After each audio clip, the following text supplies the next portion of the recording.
acknowledge the country. They acknowledge the people of the Bor de Kock and Leuven language groups of the Eastern Polynesian nations, on whose unceded lands we conduct the business of our mighty university and the land that I'm speaking from today. We respectfully acknowledge the First Nations people of the 5 Polynesian nations, the ancestors and elders past, present, and emerging. Our mighty also acknowledge the traditional custodians and their ancestors of the lands and waters across Australia where we conduct our business. I'm excited to introduce our first speaker, Akash Madhusudan. He's a research assistant at imec-COSIC at KU Leuven University, and he's a researcher at MI Labs in Belgium. His research is focused on solving scalability and privacy issues that stem in decentralized and applications deployed on public blockchains. With that, I would like to welcome Akash. Please. Thank you, Marcus, for the introduction. Good afternoon, everyone. Thank you for coming to the seminar.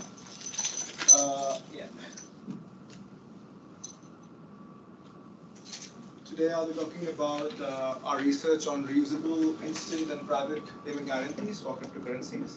So before we start with the presentation, let me quickly give you an outline of what we'll discuss today. So we'll talk about the scalability nightmare that exists in public blockchains right now, which are being massively used. Then we'll discuss some existing work that actually deals with these issues of scalability, and then our work that deals with the issues of this existing work, and then we'll show some performance analysis and conclude the talk. So what is the scalability nightmare?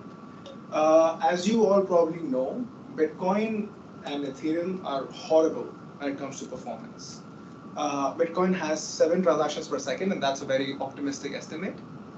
It takes an hour for a transaction to be confirmed.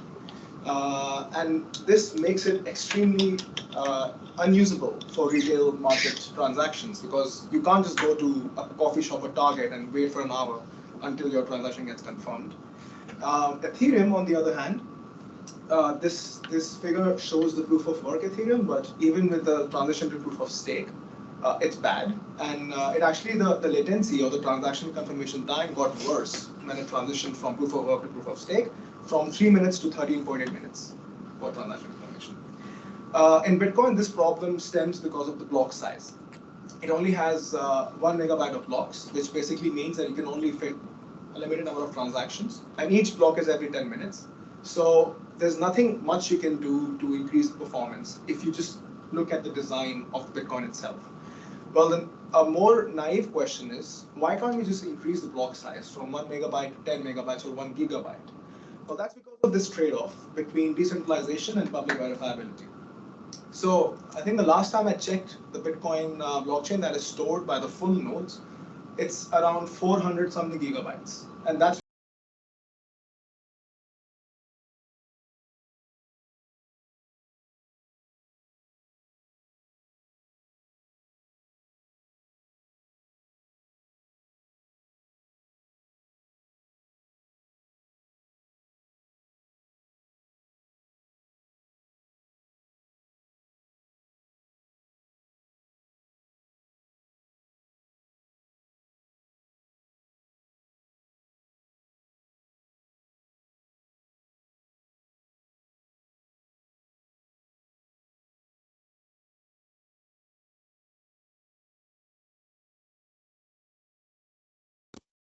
My apologies, somehow we got muted. So what I was saying, guys, is that I'll talk about the scalability nightmare. I've lost the... Yeah, okay. We'll talk about the scalability nightmare, then we'll talk about some existing work which deals with these issues, and then our work that deals with the issues of existing work, show some performance analysis, and conclude the talk. Bitcoin is horrible, and how can we make it better? We can't when it comes to design, but we can do other things. Let's see how we can scale. So we can go back to centralization. Visa, for example, has thousands of transactions a second. It has 2 seconds of latency, and latency means transaction confirmation time. We can tweak consensus protocols, so from proof of work in Bitcoin, well, we can have proof of stake, proof of space, whatever you choose. We could do sharding. Sharding basically means that instead of every miner sequentially verifying transactions, you could divide the miners into subgroups, where each of this subgroup would then verify a subset of these transactions, basically parallelizing the whole thing. Or you could go to my favorite, that's off-chain or layer 2 solutions or overlay networks. So the idea behind off-chain solutions is that if I want to pay Bor like I want to transact with Bor, I would deposit some money in a channel between me and Bor, and I would just make transactions between us, and only the initial state and the final state of this channel would go on the blockchain. So you would still have consensus on those initial and final state, but whatever happens in the middle stays between me and Bor. And in this talk, we'll specifically talk about channels and how we improve channels. Of course, we do not like centralization, so let's not even think about that. And if you tweak consensus protocols or do sharding, it mostly improves the transaction throughput, and in some cases actually makes the latency worse, like in Ethereum, which when it went from 3 minutes to 13.8 minutes. So let's talk about payment channels. I assume people don't know what channels are here, so I'll just give a basic overview of what they actually are. So imagine not me and Bor, but Alice and Bob. And Alice is an avid reader, and Bob is a bookshop owner. And Alice wants to buy some books from Bob, but she doesn't want to wait for an hour every time she pays for the book to get the book. So what would happen? What would happen is that Alice would deposit 5 Bitcoins from her account to a joint account between Alice and Bob. It's called a multi-signature escrow account. And the idea behind this account would be that every transaction that goes from the account that's owned by both Alice and Bob has to be signed by both Alice and Bob, otherwise no one can actually transact on it. So this is the first transaction, and it's called the opening of the channel. And at the same time, there will be a refund transaction, which will transfer the money back from this joint account to Alice's account. And this is only valid after a long time after the channel is finished. That's the idea. And this exists because Bob could go offline, or he could basically quit the network, and then Alice's money would be stuck. And this is just like a backup in case Bob is unresponsive. So then Alice would deposit this transaction or publish this transaction on the blockchain, hence opening the channel. And after that, they can start transacting with each other. So you would see that from this joint account between Alice and Bob, 4 coins go to Alice and 1 goes to Bob because she bought 1 book. And this can keep happening. Like every time Alice would buy a book, she would send a certificate that's signed by Alice that would basically guarantee Bob that if he wanted to close the channel, he just has to publish the transaction on the Bitcoin network. So you see intuitively how this would increase the transaction throughput, because Alice and Bob can have thousands of transactions between each other without ever going to the blockchain, which takes the load off the blockchain when it comes to performance. And since Bob has a certificate in hand, it also provides instant finality, because all Bob has to do is deposit this transaction on the blockchain. But there's a big problem with this, and that I can't just keep like opening channels with everyone, right? So if I like to buy books from Bob, I'll deposit 5 coins with Bob. But then if I want to go and buy books from Carol, I'll have to deposit 5 more coins, and this is not sustainable. This would lead to a large locked up collateral, right? So what we do is then, to solve the problem of channels, we would basically exploit channel paths. So what that means is that Alice and Bob already have a channel, and let's say Bob and Carol are friends, who also have a channel between each other, right? So what Alice could do is that Alice could send 1 Bitcoin to Bob, and then Bob would forward this 1 Bitcoin to Carol. But there are 2 problems with this. First is that Bob could actually get the money and leave. Like, he doesn't have to forward the money to Alice, right? It can be an exit scam. So this should happen atomically, that as soon as Bob receives the money, he also forwards the money, otherwise this transaction doesn't go through. The second thing is, why would Bob do this for free? There's no free lunch. So he needs to be incentivized, and for that, Alice has to offer a fee as an incentive for Bob to forward this. So this brings us to a very prominent example of PCNs, or payment channel networks. It's called Lightning Network. It's deployed on Bitcoin right now. And how it works is a very interesting primitive called the hash time lock contract, or HTLCs.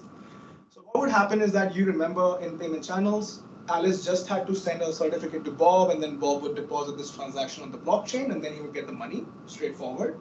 But here, he will first have to provide a key to the lock, right? Where Y is a hash value and X is the pre-image to that hash. And if Bob can provide this pre-image, he can get the money, along with Alice's signature, of course. Second thing is that he has to do this before time t. So if he cannot provide this key before time t, he cannot deposit this transaction and get the money out. So you see how the hash and the time variables come in this picture. So you call it a hash time lock contracts, which basically says that Alice will pay Bob 1 Bitcoin if and only if Bob can show a value X such that the hash of X is Y before time t, right? Straightforward. So what Lightning Network does is that it deploys this HTLC, the hash time lock contract, over multiple hops. So let's say that Carol is the ultimate payee, like she has to receive the money. So she would create this lock, this basically hashing the value X into Y and sending Y over to Alice and requesting her to put this in the HTLC. Then Alice would send an HTLC to Bob, and then basically saying, I'll pay you 1.1 Bitcoin if you can provide me the pre-image of hash Y before time t. And then Bob would do the same thing, like he would forward the HTLC to Carol, which says, I'll pay you 1 Bitcoin if you can basically provide the pre-image to Y before time t prime. So you will notice here that Carol would then receive the transaction, the HTLC. She would publish this on the blockchain. After that, the value X would be public to Bob, so he can then use the X to open his own HTLC. And you see here already that there was a 0.1 incentive for Bob to do this, and there was a difference between time that HTLC from Alice to Bob had and the HTLC that was existing between Bob and Carol. And that's because Carol could be malicious and she could only cash this transaction at the very last moment, right? And if that happens, Bob will not have enough time to actually take his own HTLC. So he would be left without money. So for every successive HTLC in the path, you would have the time that is delta less than the previous one. So you see now that we have solved the problem of the large locked up collaterals, because now you can just reuse channels that already exist. So you deposit money once, and then you can just transact with people in the path. What are the drawbacks of PCNs? First, they rely on very complicated routing topologies, right? So for example, if Bob is in the middle and it becomes inactive, then Alice would have to find other nodes to actually forward this transaction to Carol. That's what I basically just said.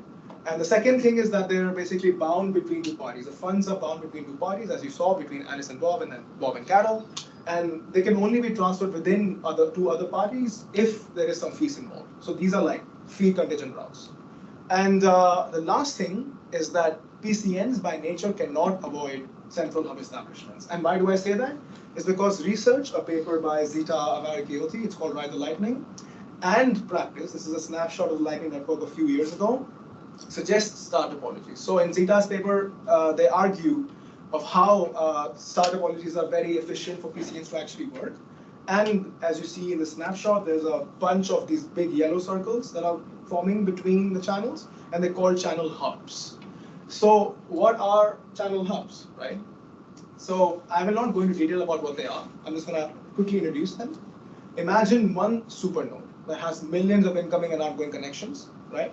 This intuitively immediately solves the routing problem, because if you route your payment through this hub, you for sure are certain that the payee will get the money.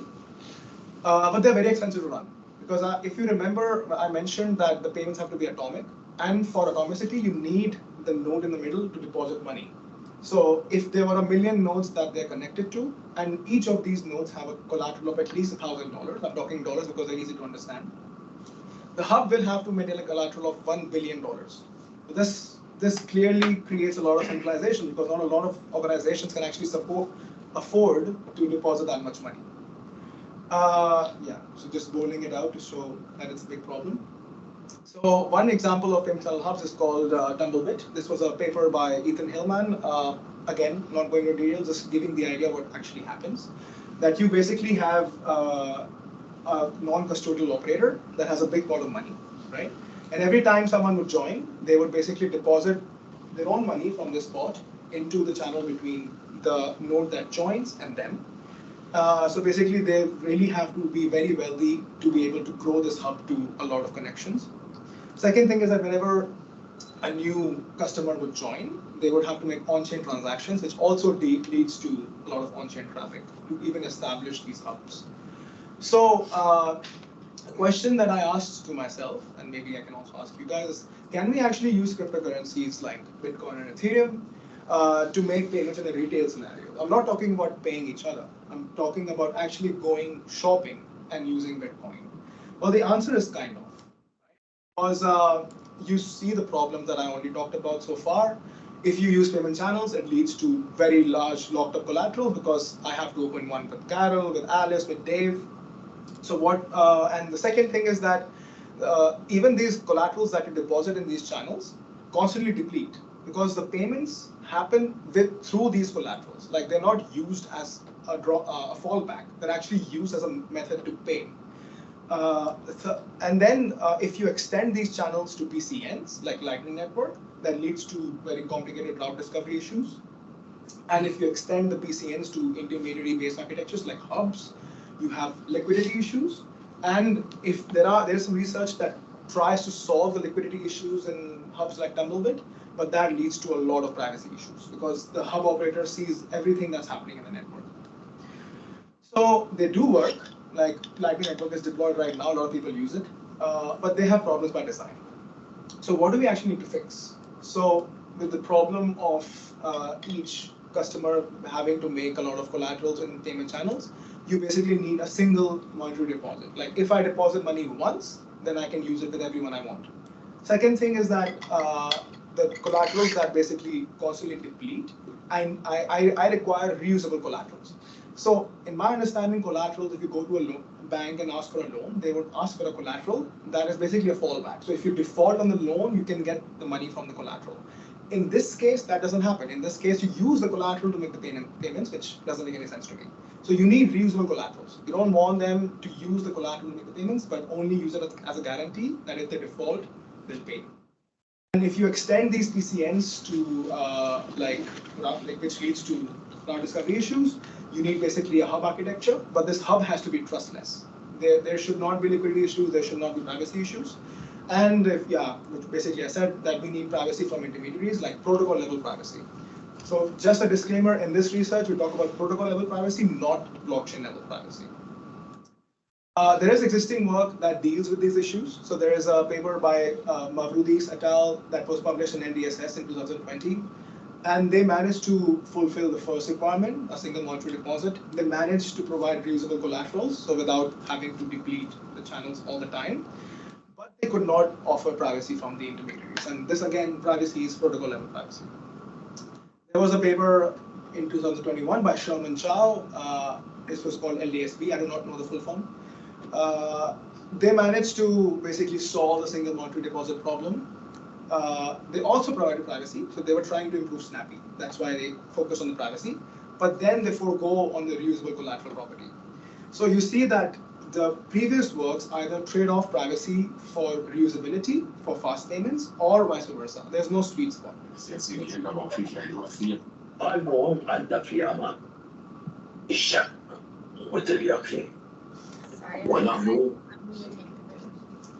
thought you're asking me something. Okay. Okay. So with our research, we also tried to improve Snappy in terms of reusability plus privacy. So we use their threat model and their assumptions to basically make something that finds this sweet spot that I've mentioned. So how our construction actually works is that you have a customer, you have a bunch of authorities, and you have a group of merchants. So these authorities are also chosen from this group of merchants. There's no third party controlling this whole system. So the first step is that you establish a merchant consortium.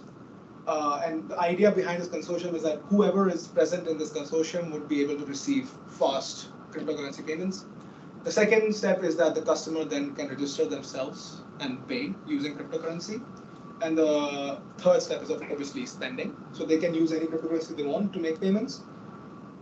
And when that happens, the merchant has two options. Either they wait for the cryptocurrency transaction to be confirmed on the blockchain. In case of Bitcoin, it takes an hour.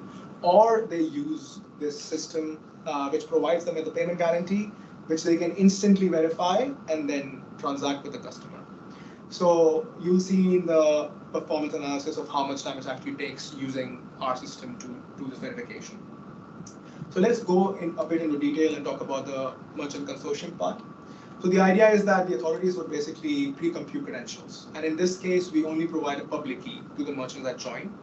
And they will do some DKG, find these credentials, and then the merchants can request these credentials from the authorities, and they would basically get public keys, right? This is where you bootstrap the system. And then anyone who's part of this consortium does not need to establish routes. Instant IOUs can be sent from the customer to the merchant for fast verification. The second step is registering the customer. You basically have to provide an identity. It could be KYC, it could be a decentralized identifier, DID. It doesn't really matter what it is, but you need to provide some identity. And then you deposit a fixed collateral in a non-custodial smart contract that's deployed by the authorities. Then the customer will request a collateral proof. And this is where we get into detail, right? So the authorities first check if this collateral actually exists in the smart contract. And if it does, they will provide the customer with a collateral proof, that's a PRF key, a pseudonym function, and a signature, that's a TSPS. A TSPS is abbreviation for Threshold Structure Preserving Signatures. This was a scheme basically developed by my co-author for this paper, but now it's a standalone paper because it was just too much to put in this one. A disclaimer, I'm a blockchain person, not a cryptographer, so if you have cryptography questions, I would actually prefer my co-author to be here, but it's like 2 a.m. in Belgium or 4 a.m., so yeah, it's impossible. If you have any blockchain questions, you can ask me. And then now the customer would have the PRF key and this TSPS, the Threshold Structure Preserving Signature. And basically, the idea here is that the $1,000 that the customer deposits is only used for guarantees, not for actual payments. So how do you generate a payment guarantee? You have registered with the system, you have a PRF key, you have a TSPS. Now what do? You basically use the PRF key in a PRF and basically get randomness. And with this randomness, you basically encrypt your identity plus some secret, along with the public key of the merchant you want to pay. So in this case, the customer is paying Apple. So they would perform this encryption and you would get a ciphertext. For encryption, we also use a variant of threshold encryption that we worked on. It's called randomness reusable threshold encryption, RRTE. And you will see why this encryption was important. The third step would be that the TSPS you get from the authorities, you will randomize it to basically provide unlinkability of transactions. Now you have the randomness, which you use to create the ciphertext, and then you also have this TSPS that you had achieved before, and then you randomize it. So you get the randomized version of this. We come to the payment or the spending part of the protocol. So as I said, first the customer would randomize the TSPS of the authorities, and then they would run the PRF with basically X, that's the time of payment, and obtain randomness. So what is X, right? So we use a Notice-Zapolsky PRF, which basically allows you to put a parameter X in it. And this was important for us because we wanted to make the collateral reusable. So until time X, you will not be able to use $1,000 for any payment except the one you're making. But after this time, you can reuse it. And this is verifiable by using that PRF. And then you would use the randomness that you get from the PRF to encrypt the identity of the customer and the secret with the public key of the merchant you pay, right? So you would get here. And the last step would be that you would create NIST proofs of correct encryption, that you correctly encrypted your identity in the ciphertext, and that you correctly randomize the signature that you got from the TSPS when you were randomizing the signature. So I want to talk about ZK proofs, but I think everyone knows what they are. So I'm going to use Alibaba example. I think you're all over the limit of this, so I'm going to skip that step and go back to the protocol. So now we have all the things we need to actually perform the payment, and then the customer would send a cryptocurrency transaction to the merchant, would be Bitcoin. The merchant would then receive this transaction, and then again, they have two choices. They either wait for it to be confirmed on the network of Bitcoin, or they rely on the system to get a payment guarantee. So the payment guarantee would consist of the ciphertext that they received towards the end, along with these NIST proofs that the customer generates. I would send this to the merchant. The merchant would verify the NIST proofs and send the ciphertext to a bunch of state keepers. Again, this is what we take from the Snappy construction. The Snappy construction had a bunch of state keepers that would verify that they did not see this payment guarantee within the time X before, ever. So this is the first time they're seeing it.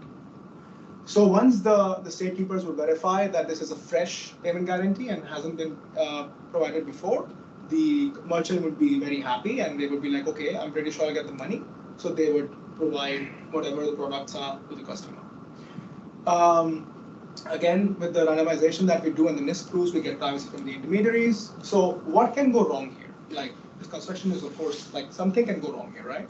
And the easiest thing to go wrong is that the customer who could be malicious would basically do all the steps right. So they would generate the payment guarantee for merchant M1 and also for the merchant M2. And these would be two different payment guarantees, right? So they could be unique. And also the NIST proofs that they would generate to prove that they correctly did the encryption are sound because they are two different encryptions, right?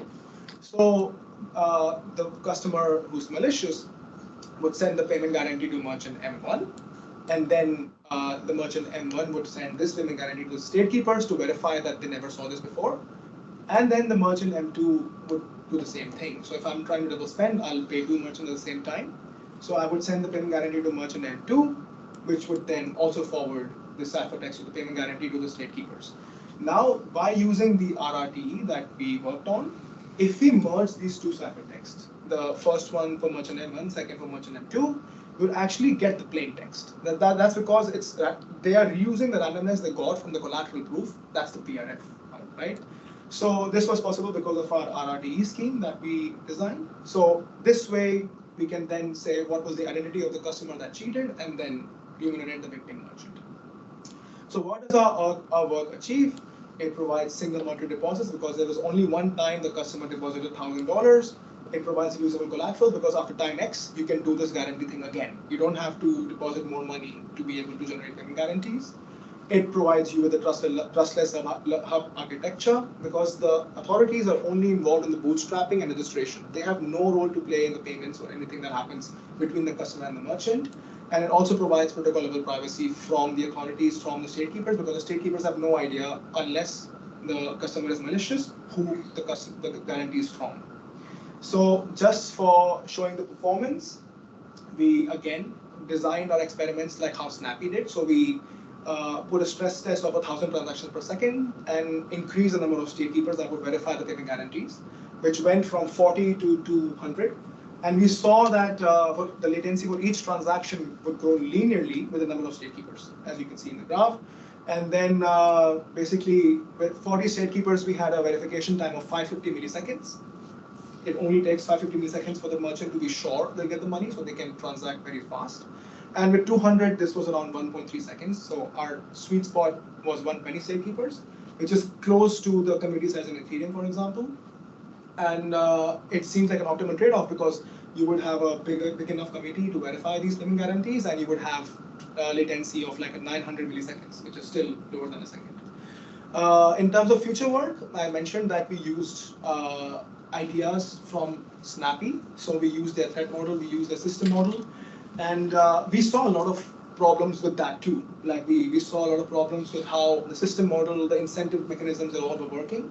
So we are trying to fix these problems into a new paper. This is just a teaser for what it will be. I will not give more details about that. So just to conclude the presentation, we in this presentation provided an overlay network, which is basically more of a construction than an actual system for instant confirmation of cryptocurrencies. That also maintains the privacy of users. And we designed RRTE that would basically enable anyone, not just the state keepers. If you were the one in the network that got two conflicting ciphertexts, you could merge them to reveal the identity of the malicious participants. Our construction allows for fast global payments with a delay of less than 1 second. Thank you for your attention. And please look at the disclaimer there. Do not ask me for cryptocurrency advice. Thank you.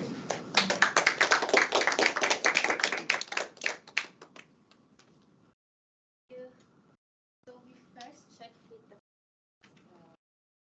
here if you have any questions. cryptocurrency. Cryptography. Oh, cryptography. And cryptocurrency too. Please feel free to ask.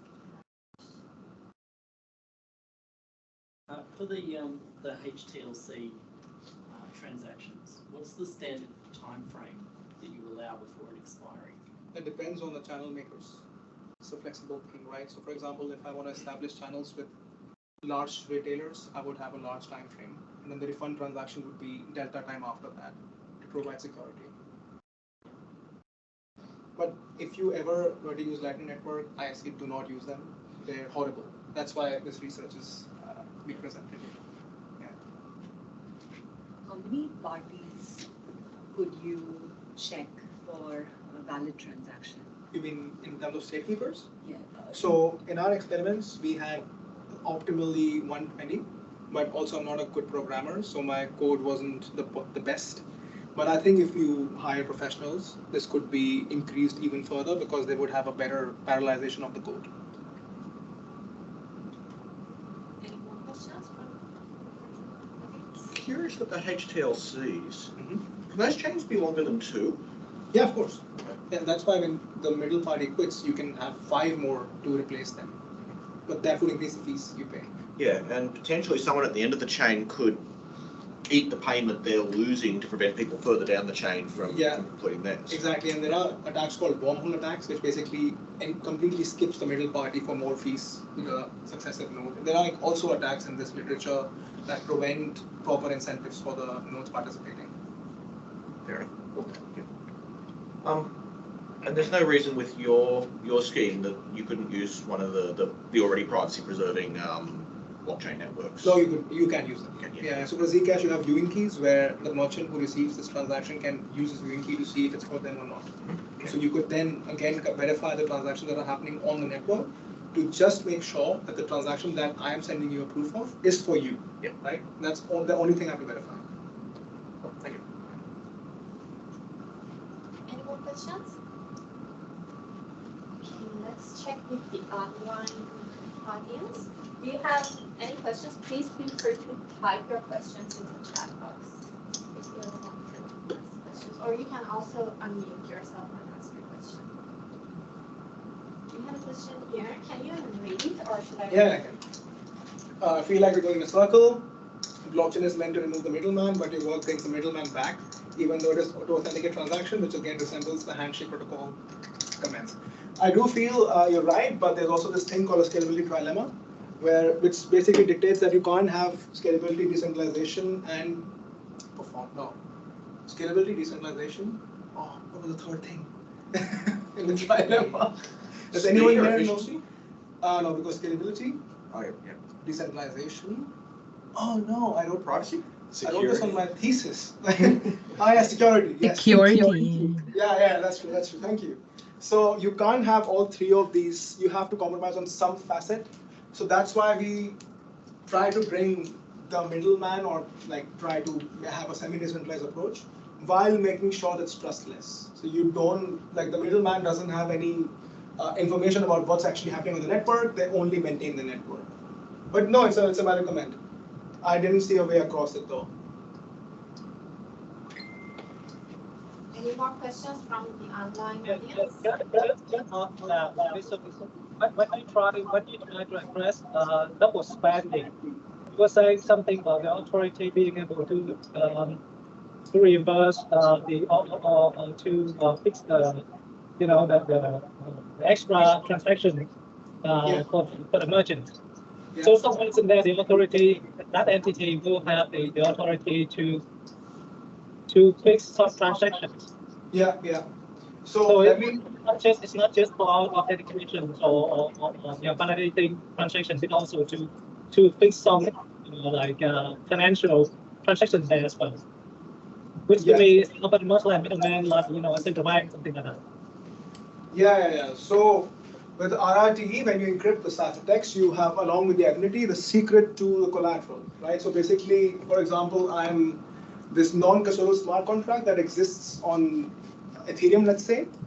When I, as a customer, would deposit the collateral, I would basically put a secret to redeeming the collateral. And with RRTE, you don't need the authorities to actually remunerate the merchant altogether. The merchant can then use a secret that they obtain because of the RRT scheme by merging the two ciphertexts and just get the money out of the smart contract. There are some plus assumptions here that the state keepers will not do it, but we had to make some assumptions here as well. Yeah, well, I think it's this is a lot of what we can do here. This is not. You're not audible. Can you please speak a little bit louder?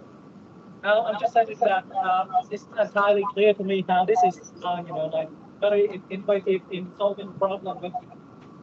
It might be a problem with scalability. Certainly, it's something that we just go around and keep using, like legacy protocols to address problems like this. And yeah, I don't know. I think there's still a lot of things about here. Maybe your voice breaks a I think lot. he's giving me a compliment. I think it's a good idea. Please put your comment in the chat. Do we have any more questions from Akash? Perfect. Thank you very much for the great talk. With that, now I'm happy to introduce our second speaker, Bor de Kock. He's an assistant professor of cryptology at Department of Information Security and Communication Technology at NTNU. And his primary research interest is post-quantum cryptography, specifically key exchange in its various forms. It's all yours. Thank you.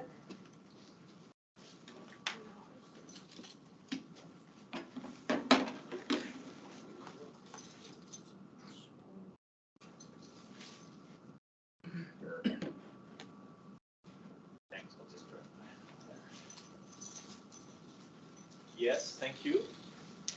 So this is a crypto paper about cryptography. And this is like the other paper, a work that appeared at ACISP a few weeks ago. This is was joint work together with Colin Boyd and Madhusudan. We, at the time, were all three at the Norwegian University of Science and Technology. It's an open access paper, so if you want to read the full work, it's on ePrint, and I hope that you will feel inspired to do so after this talk. So our work is called Modular Design of KEM-Based Authenticated Key Exchange, and I think most people are familiar with key exchange, but the most famous example is the Diffie-Hellman exchange, of course. It works as follows. We have a shared generator G. We have Alice and Bob try to agree on a shared key over a public internet. Alice defines the secret key A, sends G to the power A to Bob. Bob picks a secret key B, sends G to the power B back to Alice, and then they can both compute the same shared secret. And the nice thing, of course, here is that even if we have some adversary who can read everything on the channel, they're not able to find out what the shared secret is. Now, in this paper, we don't use key exchange, but we use KEMs, key encapsulation mechanisms. And they are related, but they're not exactly the same. And for me, I think the intuitive way to think of the difference is that when we have a key exchange mechanism, then Alice and Bob together establish a shared secret. While if you do a KEM, one of the two decides on the shared secret and sends it to the other party. So sends an encapsulated version of this to the other party, and then the other party can derive the same shared secret. More formally, a KEM consists of three algorithms: a key generation algorithm, and then an encapsulation and a decapsulation algorithm. And one party encapsulates, and when running that algorithm, the shared secret falls out, and the other party can compute the same. In this paper, we work within the context of the Kennedy-Krawczyk modular design, which is a design from 1998 for designing protocols. And the idea of this model is that you work with protocols that exist in an authenticated links version and an unauthenticated links version. In crypto papers, we usually, we think of the model as a way to define what the adversary can do. But I think of it more as a network, and if you have authenticated links, you, as it were, have a secure line, and you can communicate over this line, and you can be sure that everything that actually goes on this line on one side ends up on the other side. While in unauthenticated links, you're not really sure, and the adversary can change messages and resend them and delay them. And what they do in this model is they define something called an authenticator, and with an authenticator you can upgrade a protocol from the authenticated links to the unauthenticated links. And that's something that's very central in this work. Besides these authenticators for protocols, they also define something called a message authenticator, and the message authenticator can upgrade a single message or authenticate a single message so that it becomes secure in a And we say that an authenticator, whether it's a message or a general authenticator, is valid if we cannot distinguish between these protocols. So if we cannot see whether we are looking at an AM protocol with an adversary authenticating, interacting with it, or a or an unauthenticated link with an adversary.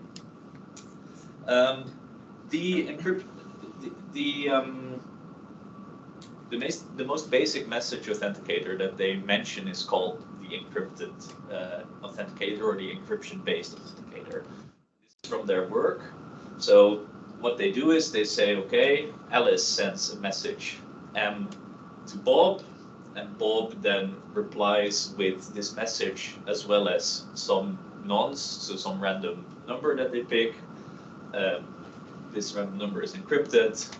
Alice decrypts the number and can check it, and then can send this MAC on the message and these numbers back. If you do this, then you can now check whether the message is actually from Alice, because if it is, then the nonces check out and the MAC goes through, but if it doesn't, then you don't know for sure. The nice thing is that they show also with this work that if you can authenticate every message in a protocol, then the entire protocol becomes authenticated.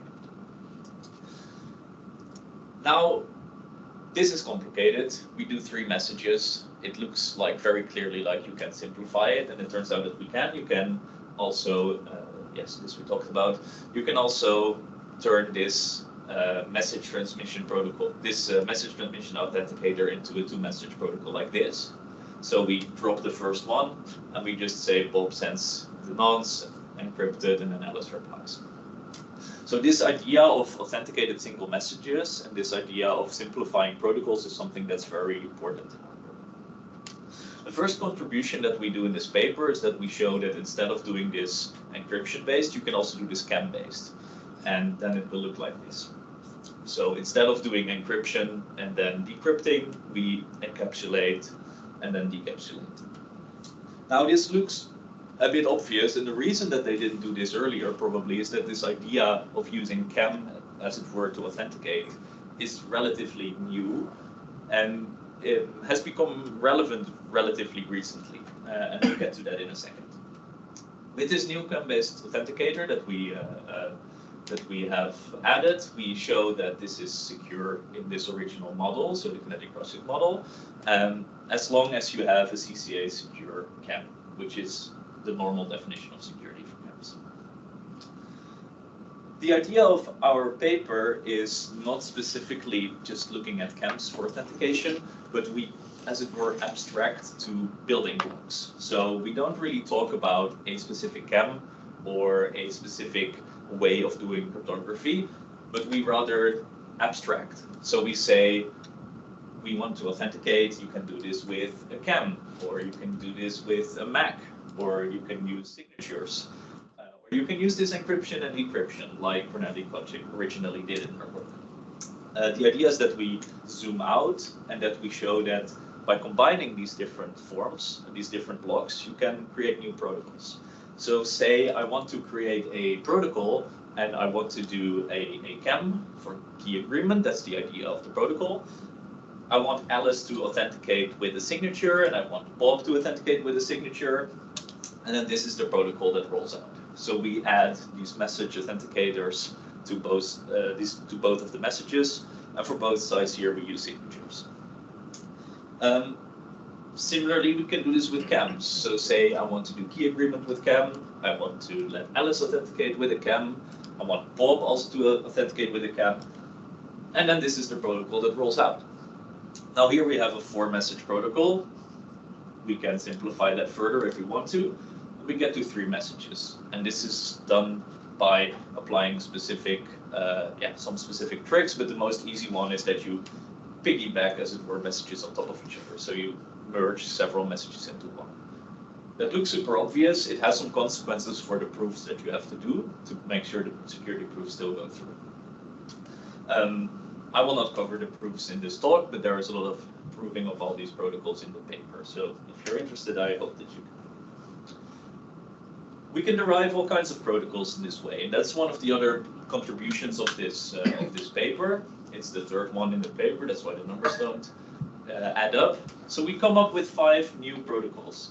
One is KEM on both sides, one is signatures on both sides, one is where one of the authors, one of the corresponding parties uses a KEM and the other uses a signature. You can do it the other way around. You can use MACs. But we show these protocols in an abstract way. And we also show that you can then instantiate them with whatever you want. You can use whatever KEM you want. It can be pre-quantum or post-quantum or whatever, or any of the other primitives. Some of the protocols that we come up with in this paper are completely new, so they don't exist as such in the literature. Some of them do, but they have never been derived in this way. They've rather been invented for some specific purpose, or there is another protocol that looks very similar, although the nuances are different. But you can compare this structured approach to creating them and to proving them to whatever exists in there. So the reason that this is interesting is that we can now compare these protocols with, also, as it were, these homegrown ones. And obviously there are specific purpose protocols out there that do something very specific very well, and we might not be able to compete out there, but there are also protocols out there that maybe can be improved by doing it this way, or we can show that we maybe use fewer steps or use fewer computations, which can be very nice. What is nice with this structured approach is that you can swap different protocols in and out. And this is something that becomes more and more relevant because we're moving to post-quantum protocols. And in the post-quantum world, we don't always fully understand which protocols are secure, or we have an idea of what is secure, and that idea can turn out to be very wrong a few years after. So having this flexibility is something that's really nice in the quick-moving crypto world that we're currently in. Examples of this, for lattice-based KEMs, we see that the hardness of lattices isn't always what we think it is. The attacks that come out turn out to be easier or harder than we think. There is this NIST standardization progress. Now for signatures, they have yesterday announced the list of candidates. I think 4 of them are already broken now, so this is going extremely fast. For KEM, there is now a candidate for standardization, but that also means that since there's one candidate, everyone's trying to attack that one. Others keep going in and out. They call it here the betrayal of isogenies, but last year someone showed that isogeny-based crypto, which was seen as the big candidate for KEM, it was completely broken. Completely out of the blue, someone came up with a brilliant attack and it was all gone. My office mate. My office mate. Your office mate. Good for them. No, so this goes really quickly, and we don't always know what's coming. So this flexibility is really nice. Now, for all of these different options that I mentioned, there could be very good arguments to use them. So we talked about KEM. KEM is really nice because KEMs are really fast and efficient. And nowadays we see that they can even be more efficient than signatures, which is something really new because it wasn't that case in the pre-quantum world. MACs are really nice. MACs give us very small messages, which is good. It's faster to generate a MAC than to verify it, or the other way around. I'm now not 10% sure if this is correct, but there is some asymmetry here, which is really nice because sometimes you, for instance, want a server to do all the computation while you want to relieve the client, depending on your setup. Signatures are really nice because there are many options now in the standardization process, which is good, kind of diversify your portfolio. Encryption, decryption is kind of the old one. We really understand this very well. We're quite sure that it's not going to be broken because it has been around for so long. So depending on what you want to do, either of these might be a very good option. Let's zoom in on KEMs a bit, because for KEMs, like I said, there are various candidates, and this field might change, but that's really good that there is this variation. If you compare lattice-based KEMs to post-quantum signatures, then KEMs are actually really efficient. Actually, KEMs can be more efficient than signatures even in the pre-quantum world. There have been some really interesting works recently that show this, and one of the cool ones is post-quantum noise, but my personal favorite is KEM-TLS, which is a paper from some Dutch guys where they show that you can do a complete TLS handshake, swapping out all the signatures for KEMs, and the computation is around 40% of the time it would take with signatures. So even with TLS, which is like the thing where you use signatures, you can do it with KEMs, and no one really thought that this would be so efficient. So KEMs are great. This leads me to another contribution that we have in this paper, which is that we formalize what is called KEM-Diffie-Hellman. So there is this idea that you can replace Diffie-Hellman with an ephemeral KEM.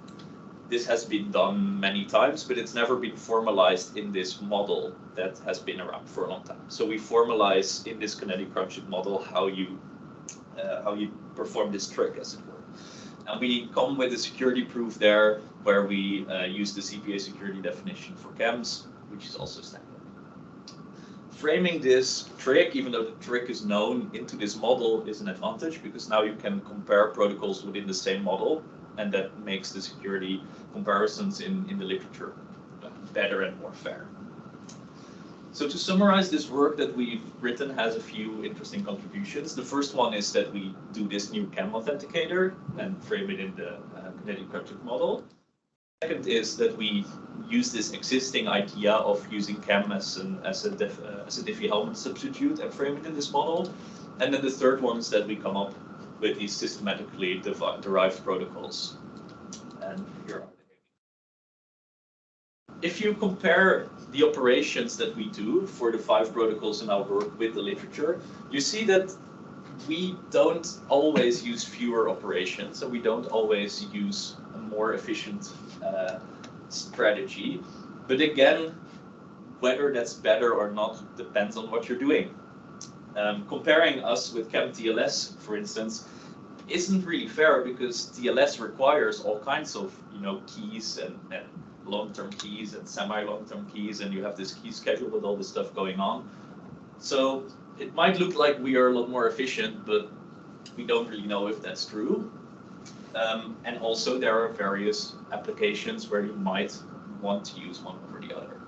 Another downside of our work is that we don't implement any of these things, so we can't really say what the real world implications are anymore. That's future work. So what protocol is best? There is, in a sense, no straightforward answer. It really depends on what capacity you have in terms of computation, in terms of network. If you're doing IoT, then there will be batteries involved, which means that computing things is very hard. Sending things over from a wireless IoT device is extremely expensive and might be something that you want to avoid at any cost. So whatever you want to use might depend on that. And then, of course, there are other applications where you need other requirements like semi-ephemeral keys or whatever. If you formalize various protocols in the same model, then you can do these comparisons. It becomes easier and it becomes more fair. And that's good.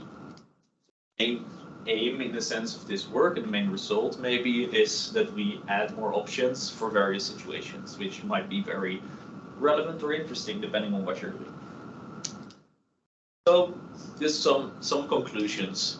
KEM is, as a primitive, extremely interesting and relevant. It's way more than just this key encapsulation. It's a tool for authentication, and I expect KEM to become even more relevant as the time will progress, and especially in these kind of cases where we don't traditionally think of KEM as an alternative.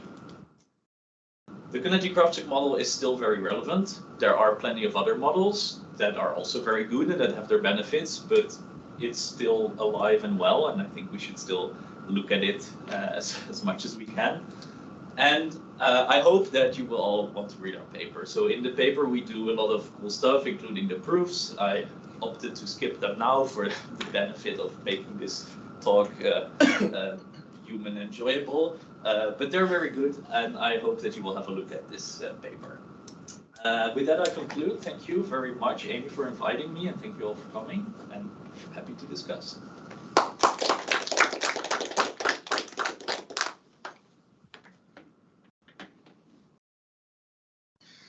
we have any questions from people?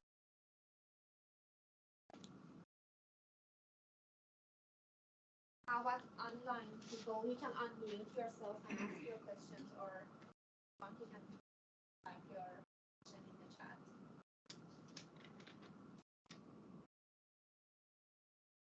I've got a quick question. Yeah. So you were comparing sort of signatures to KEMs. Yeah. For authentication. Am I correct in my understanding that the KEMs don't have the non-repudiation property that signatures has, but you don't care in this situation? I think you're right, but I'm not 100% sure. Okay. I'd have to check, but I think so. Any other questions? So you explained everything in the the lattice and best. Can it goes for the core based also? Yeah, it doesn't matter for our work because it is hard to design the signature scheme for the core based. Yeah. So can we use the KEM for the core based? So I don't think there is a code-based KEM in that's left. Yeah, like the bikes and the HQC used one. Yeah, that's true. Yeah, but it doesn't matter for our work. So we don't restrict us to any KEM. It can be pre-quantum as well. So I really like framing this as a post-quantum paper because now this is all suddenly extremely relevant and interesting. But you can use it for whatever really. We don't restrict ourselves. Right. So we don't have any questions in the chat, but people are very happy with the talk. Thank you. Thank you very much for the great talk, and thank you for joining us today. I hope you enjoyed the talk as much as I did. And yes, I think we can conclude the seminar today. I hope you have a joyful afternoon. See you again later, hopefully.